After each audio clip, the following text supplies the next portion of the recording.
Welcome to the GSTL. We had Code a little bit earlier, but now we're switching things up completely. It's time for StarTale versus AZUBU, two of the best teams in the world, duking it out in a best-of-7. Today going to be a really intense match. If the first round match between the two of them was any indication, back then AZUBU was just barely able to win the whole thing with a 4-3. Supernova in the final game taking out Bomber. And today we are going to have another best-of-7, but this time we already have the match order right from the start. Yeah, we do. And with this new format, we have a lot of different strategies that come into play. It's not about really snipers. It's just about picking good players for good maps and everybody's performance. And we have Bomber versus Symbol if it goes all the way, if it goes the distance. There's something that we can look forward to if we get lucky enough to have the match be pretty close after all. Yeah, we have a couple of changes today as well with the players. Not going to steal your thunder. That's something that we'll leave to you later on, especially concerning Bomber. But in general, just looking at the players and the lineup that we have today, it's actually pretty cool. Like, most of the games really promising, and it's pretty tough to call who's going to take it today. Sometimes when you actually see the match order and you know exactly who's going to play whom, you kind of have like a bit of an idea what should happen if there's not going to be a huge upset. But today I feel that a lot of these matches are very, very close indeed. Yeah, indeed they are. I'm looking forward to seeing Panic, for example. He looked really, really good in the all-kill format. Was it a fluke? Or is he actually really one of the top-tier players for StarTale now as a Protoss? Because StarTale just seems to make good Protoss after good Protoss these days. Yeah. Same is also true for Patience. He's a player that I really like to see. He was formerly part of the Prime team, and ever since he left, he got really, really good results. So maybe today he can show that again. But here are, of course, previous results. As you can see, this was the game that we had between FX Open and Seoul. FX Open able to win it with a 4-2. Sanai in the last game against Lino just didn't stand a chance there. Lino is just too strong in the Zerg. Yeah, ZVZ always going to go to the Lone Octopus. Set 7, not needed there. But a closer match than a lot of people were expecting. A lot of people actually thought Seoul was going to take it because they're so good at that format. That's what they're used to. Still, at the bottom of the rankings, as you can see here, 0-5 with a -8 indicator. It's still possible, however, extremely unlikely that they advance. Yeah, theoretically there is still a chance for them. That's definitely true. And it all comes down, of course, also how the other teams are going to fare this season. And StarTale versus AZUBU, this is the two teams that really try to get all the way to the top and take down Axiom Acer. So a victory today would already be a huge victory on this path. Yeah, definitely true. Right now, these two teams are actually looking really, really strong this season. Not really showing much weakness. StarTale with a really massive roster, but it doesn't really matter all too much in this format because you don't have 16 players to choose from. You can only pick up to 6, and then the 7th player, if necessary, in an ace match could be a repeat. So, you know, the fact that there are 16 versus 9 players in the roster, not a big deal. AZUBU's lack of depth, though, kind of leads into how they get their players out. According to the match history here, AZUBU has beaten StarTale 3 times in a row, not able to take a single win against them just yet. Yeah, StarTale focusing a lot on the Team League this season, and they really want to get that win. We had players like Live just come back from overseas tournament, where he, of course, won the whole thing in the finals there. And now we are going into the Team League, where, of course, the players have to really show their best. Bomber is today the last man for the team. He might not even come out to play. And we're, of course, having a look at the lineup here. Hack successful today at WCS North America. Congratulations once again, taking down opponents like Hyun. And just in general, a very strong roster that we have here with players like Pet, who's also going to make an appearance today, doing a really good job already at the WCS And look at Bomber's hair! Yeah. Look what he did! I don't even know how to describe what that color is. It's like a gray blonde. It's German. Yeah. And, you know, he actually came up to me and complimented me on my hair, and we had an argument about whose hair was better. I think I won the argument. I think his hair is better than mine, but... Oh, yeah, that's definitely true. But Bomber's there is no doubt about that. I'm sorry. I'm not trying to steal thunder or anything here, but yes, his hair is better. I like his hair, man. I don't like his hairstyle today, though. It looks like he looks like I don't know, like a peacock or something. He's got this weird thing going up, but like the color is good. The color is definitely not bad. It's a huge change. But yeah, having a look at the AZUBU lineup here, and it's already gone. But of course, we have players like Patience here, Supernova, and Santa. Also a player that did really well when most of the star players of Team AZUBU were actually gone. So he could be one of the players that is going to give the team a win today. The entire team actually looking a little bit somber, like really quiet, just sitting there, not cracking a single smile or anything. Like I don't know, they don't look too excited. Yeah, they look pretty serious here. So here's the lineup for today. We've got Panic starting against Sleep, which is a different matchup than Sleep is used to him playing these days. Going to be playing against a Protoss. Pet will face Patience, so that should be kind of a funky one. It's also on Fruitland. Life up against Center. Avenge will face Boom Boom, who's also a Zerg, not a Protoss, so don't be confused there. Also, he's on the AZUBU, so he's missing his tag there. There's a little bit of everything wrong on that one. Yeah, Curious versus Ragnarok is, of course, a Zerg versus Zerg. Ragnarok did not suddenly switch races. For Bomber versus Symbol, we got it right. It's Terran versus Zerg. And I feel a lot of these matches are going to be pretty close. Avenge is really good against Zerg, against Boom Boom.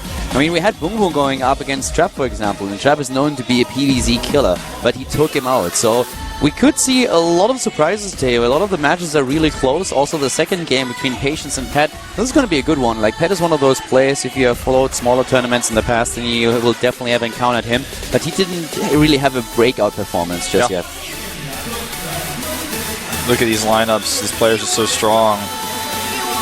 And AZUBU somehow, some way, still sticking so strong with all their team changes, with all the rumors about them, what everyone has said about them, people saying the team was going to disband. They're still here, they're still going strong, and taking names. You know, the one thing that I have to say about Bombers here is it makes him look old. Yeah, I mean, it's almost like that's what he's going for. Like, the way that is... I mean, probably if it's styled correctly, it's very different. But today, I had to look twice because I was like, who's the old guy on the bench there? And I'm like, oh my god, it's really him. So, yeah, it makes him look a lot older. But I guess if he's probably styled, then it's a lot different. StarTale coach, up there. Of course, here he really wants to win today, and he's encouraging his team once more. The style allows for a lot of preparation, and I think this is exactly what we're going to see today. Yes. Prepared builds, taking down opponents on specific maps. That's what I would expect. Yeah, you know, it's interesting that both AZUBU and StarTale picked their top players for last, because you don't always see that because of the ace match, how that works out in this format. So both Symbol and Bomber being the last players picked. Yeah, for Bomber it makes a lot of sense. He already said that, of course, with him going to the WCS finals at BlizzCon, he wants to like hide builds as much as possible and not really show anything. So him being the last player leaves him with the chance that he doesn't even have to play today. Yeah, true. And tell him Boom Boom needs to scoot over. There's a shot of that hair color. Don't smile, don't smile. Keep it real. There you go, attaboy. We keep getting these Boom Boom shots, and Boom Boom's somebody that we will inevitably see later on. I wonder how he's going to perform as well. He looked pretty decent last time he came out. Oh, the last time was actually amazing when he played. I was so blown away by his performance there. I didn't really expect him to be this strong, especially since we haven't seen him in quite some time. Now he's going up against a player that... I mean, Avenge is really strong right now, and once more he missed going up into the Premier League right away, so he has to go through the up and downs or like try to get his shot there. And yeah, I think the matches in general today really close. Yeah. I'm wondering about Pet. I mean, we have not seen him like at all. I think he came out in 2 televised matches ever that I can think of. He's played in Code matches that weren't broadcasted. He's played in a ton of qualifiers. He was on Zenix. I think he might have played like in the second team season that had Zenix in it. I actually casted his matches at the WCS Korea qualifier, and he was looking really, really solid there. In the final, he had to go up against a teammate, so that was one of those matches where he took it, but of course you don't really know how much that is actually worth because they knew each other like very well. But then in the first round of the Challenger League, one of the matches that we didn't broadcast, he actually took down Squirtle. Yeah. So he was always a player that was quite strong. He was playing in overseas tournament and online tournaments mostly, and leaving quite an impression there. So I actually look forward to see him here in the booth. The only thing that I feel could really mess with him is that he doesn't have as much experience as the other players here in the booth playing in front of a camera, and that might mess with him a little bit. Yeah, absolutely a high chance of that. His old former teammate here, who's now currently his teammate as StarTale did merge with Zenix a long time ago. We've got Panic, someone who has actually been around for a really, really long time, but didn't really show too much until the Team League. And this guy's pretty good, as it turns out. He really surprised a lot of people last time he came out. Multiple kills, and against good players at that. And that was actually the match that I was talking about a little bit earlier, Panic versus Pet. That was the game, one of the games that I casted, and it was quite funny to see that match. Patience already sitting there, and he's just talking to his mates, and he's like, yeah, I'm going to be next, I'm going to be the second player. Can I set up my gear already? Well, I think these first two games are going to really set up a lot of score advantages here. Sleep playing a totally different matchup here, but this guy has been, you know, looking stronger and stronger as of late. Doesn't look like he's in a very good mood today. And the hot packs are back because it's getting cold in Korea. He's got to make sure he keeps his hand warm. He has a hot pack already? I mean, it's getting a little bit colder, that's definitely true. I was tempted to get my jacket out. But hot pack? What is he going to do when it's really cold? Well, 2 hot packs. I don't think that's going to do it for him if he's already freezing. But yeah, the same seems to be true for him here. He's already like warming his hands. Bomber with his new hairstyle, the camera loves him today. Yeah, they should.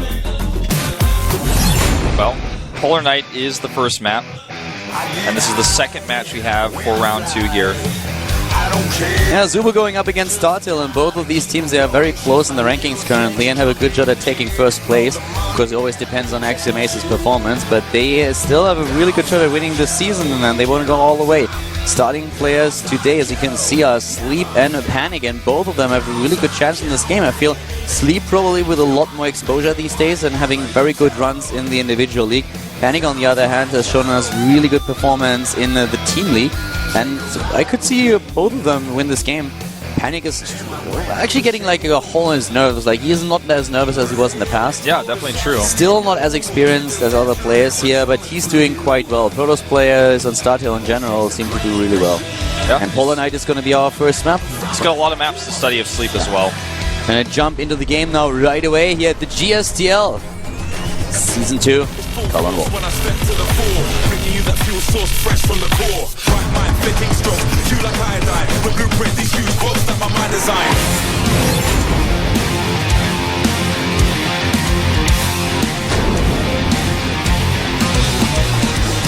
And starting to the top of the map, we have the Protoss player who sends an early probot onto the map. It is StarTale. Panic. He's not panicking just yet, but he's the one who wants to be aggressive.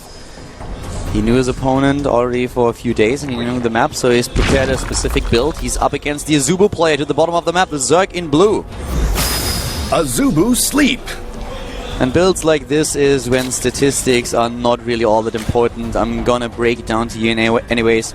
We have Panic in this matchup with a 58% win ratio, offline Heart of the Swarm, and Sleep is at 35%, so 9 matches lost. But as mentioned before, with the early probe that he sent out, the proxy build for Panic, he's gonna do it. He prepared the build, and he is going for the double gateway proxy. This is so strange. And pool first here, a little bit less strange. But still kind of strange considering that most people are not going for Forge Fast Expands anymore. But this is going to make it basically impossible for Panic to win this game. I mean, against the pool first, how are you going to win unless the Zerg totally botches his micro? He's not making any probes, so he's super, super all-in with this. I mean, more all-in than he would have been even if he were.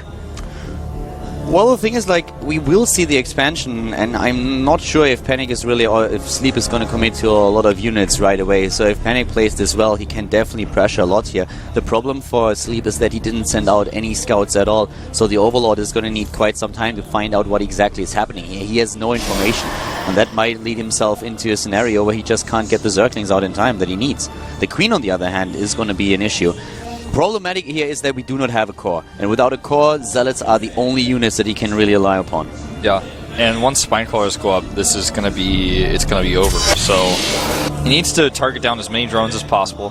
Right now, Sleep is starting to realize what's going on. He was hoping for a hatch first, that's definitely for sure. I mean, now he sees that the hatch timing doesn't lend itself to that. The probe is moving in, now he sees the Zealots, now he knows exactly what's going on. The Queen is nearly there, the cancel on the hatch immediately. Bam, Spinecrawler, start building. He's moving away already, and now he has to micro his drones really well, getting those. Oh, the Queen is trapped! The Queen does get trapped. The drone drill is good, though, and the Queen actually gets pushed back by the drones, down to 20 hit points, but does survive. The Zealots, on the other hand, going to town on those drones. So many of them going down. Finally, the Zergling's starting to help out. Another Zealot runs into the main, And he's actually eliminated several Harvesters, but it's still 9-9. It's 9-9, but he kills another 3, and suddenly it's 9-6. He needs to take down that Queen on the other hand. He could have killed it earlier already with a probe or with one of the Zealots, but he didn't really see it. He was focused so much on the Harvesters that he didn't go for it. Now the Spine Crawlers are there, but the Harvester count is still 6-9. There's no expansion, and things are actually not all that bad for Panic. This is not looking too shabby.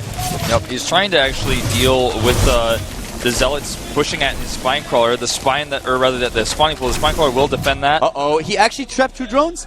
He trapped 2 drones! Wow. So now he's only mining with rather 5 of them. He actually trapped 1.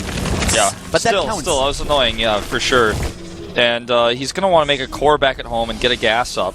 But before that, he needs to make as many Zealots as possible so he can make sure there's no natural. He's going in again. He's actually just going to go for it here. He's going for, he needs to take down that Queen. I cannot believe that he doesn't just target with a single Zealot on the Queen. He wants to get the Spine Crawler, and I can completely understand that. But the Queen is just so vulnerable. On the other hand, he could be microed away. He's going for a few of the Zealots. The Harvester count still 7-9. Workers killed 9-3. The Zealots still going strong, but by now we have Zerglings that are really sitting tight here, trying to defend the mineral line of Sleep. Does Panic just think he can actually win this game with Zealots alone? Because he's wrong. There's almost no way, especially with the Lings now going across to the other side of the map. The Queen can kite Zealots forever. He's got a Spine up still. I would really have liked him to commit a little bit more to his economy. I don't think that he realized how few Harvesters there were for Sleep. He had a chance of transitioning out. It wouldn't have been easy, but I think he could have pulled it off. I think so too. I mean, this looks silly right now. I mean, with the Queen there, the Spine as well, he just has to keep running his drones away because he's going to kill every single probe with the Lings he sent across the map. Well, it depends on the probe micro, but he should be able to kill a ton of them. I mean, there are 5 Zerglings, so he loses too many already. I mean, he lost 4 right away, and now suddenly the Harvester count is 6-7. The Zerglings eliminate the Zealots. I'm actually kind of disappointed with the lack of transition here. It would have been difficult for him to pull that off, but I feel with the damage that he dealt his opponent, he could have done it. He could have tried to contain him with the Zealots, you know, try to stop a hatchery from going up, make a core at home. It would have been extremely difficult, but it would have had a better chance of working than what he tried here. I mean, this is game over. He loses all of his Harvesters. He's down to 0 now, and this is the GG. And Sleep takes the game. What a wacky first game that we saw. I did not expect that at all. Yeah, I like that he went for it, but I feel he could have tried to transition out. Sleep, very safe with the pool first. He's got to be thinking, well, that was kind of like a free win. That was kind of scary for a second, but luckily, if you don't go hatch first against 2-gate proxy, you're going to win like 90% of the time. Well, I actually feel if he would have taken out the Queen as well and he had a good shot of doing that, he could have won that game, so... Yeah, the Queen always can out-micro a Zealot off creep, or on creep, with the Zealots. He was actually close enough with the Zealot to target the Queen, but he started targeting drones, and I do not think that he saw that he was actually close enough to get those 2 hits in the first attack that the Queen would have died. And with the Queen dead, the chances of him actually taking that would have been much, much better, since so much DPS was dodged out by the Queen. Yeah. That was kind of just, when you 2-gate proxy against a Zerg, you're just sometimes... I mean, you're taking like the biggest risk possible in the matchup, and sometimes you're just going to lose as it is. I mean, if it would have been a hatch first, it would have been a totally different game. Yeah, he took a chance there, and it nearly worked. It was very, very close, and maybe in a second run he would have made a few other choices and won the game in the end. But as is, of course, we have AZUBU in the lead. Sleep with a really good defense here, saving his Queen several times, and then even after losing the first Spine Crawler, with the second one, he was able to protect his mineral line. He got a few Zerglings in there so that he could work against his opponents, Zealots, and then he had just the better income, and that worked for him so well. He also reacted immediately. I mean, he saw the first Zealot, immediate cancel on the hatch, and the income, of course, the minerals that he had then went straight into Spine Crawlers. Yeah, and he got 2 of them. That's all he needed. He microed them well, except the 1 drone block, but otherwise pretty good micro on the Spines, making sure they were where they need to be. Saved his spawning pool. That was actually a little bit scary. I mean, if you only have 5 to 6 Harvesters and you trap 1 of them, you suddenly lose about 20% of your income. So that was scary there for a second, but he worked around it. And now we are going into the next game, of course. He's just setting it up. We have Pet starting now for StarTale. It's a Zerg player, of course. Pet only coming out 1 time, taking a loss. So, not the best record he's ever had, or that anybody's ever had, I should say. But Pet's a young player. He's been around for a really long time. He was on Zenex, absorbed by StarTale, of course. Like many good players, like Life, Balloon. And he's up against Patience. somebody who never really had his strides on Prime. And he's had hit or miss games in the GSTL, but when his hits are there, they're really good. Yeah, he had a couple of really strong games that he played, especially in the GSTL, of course. Took down opponents like Seed and SC. In the online qualifier for DreamHack Winter, he took down Coca with a 2-0, which is quite impressive. That was, of course, an online match, so you can't quite compare it to what we see here. Offline is always a little bit different. But before we head into that game and find out who of these two youngsters is going to win the next match, we're having a 5-minute break, and then we are back with the GSTL. See you guys in a few. We got the bass banging from head to back